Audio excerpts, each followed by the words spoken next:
We have are looking, among other things, at the interactive, as people walk through the garden, the ability to learn the history of what these structures are drawn from, the Bayou style, the folk history that is the basis of the design of the garden.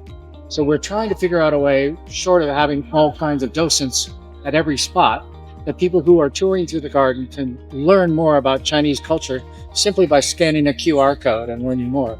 So there's a whole variety of things that we hope to incorporate as we develop the next phase of the garden, because we're a very small staff, but a big mission.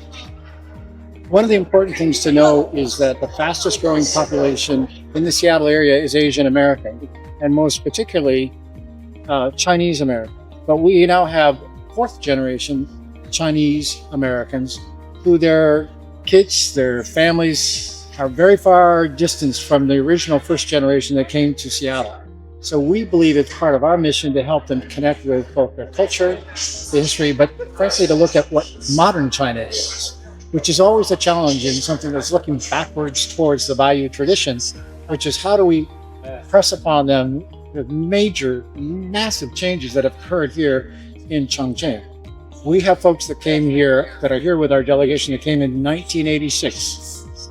There have been 22,000 new buildings built in Chongqing since then. And it's to me, it's amazing. It puts Las Vegas to shame. So I would say Chongqing is the untold story of China in the United States. And we hope to help introduce that. The other thing that we are trying to explore while we are here is the idea of introducing more Americans to coming here, and in turn to introduce more Chinese to coming to Seattle in particular. We normally get 4 million visitors per year, foreign visitors coming to Seattle to take cruise ships, to cruise at the glaciers and the rest of it. Of those, a small percentage come from China. And we think there's an opportunity to increase that dramatically if, among other things, we can show them a true, authentic garden that reckons back to what they know about their home. When I first came 3 years ago, getting a visa was not a problem.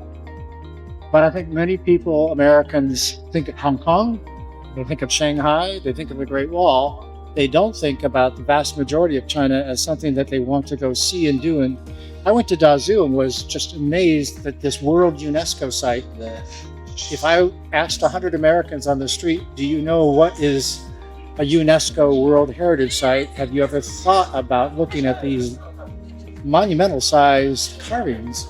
It is a true treasure that most people should come see sometime in their lifetime.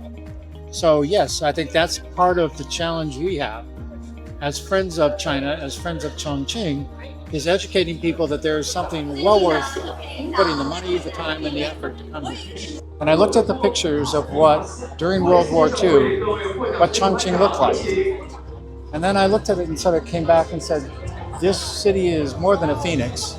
It's as if you built from scratch this metropolitan, vibrant, strong industrial base that, even though the United States prides itself on, we've grown strong from a very modest beginning.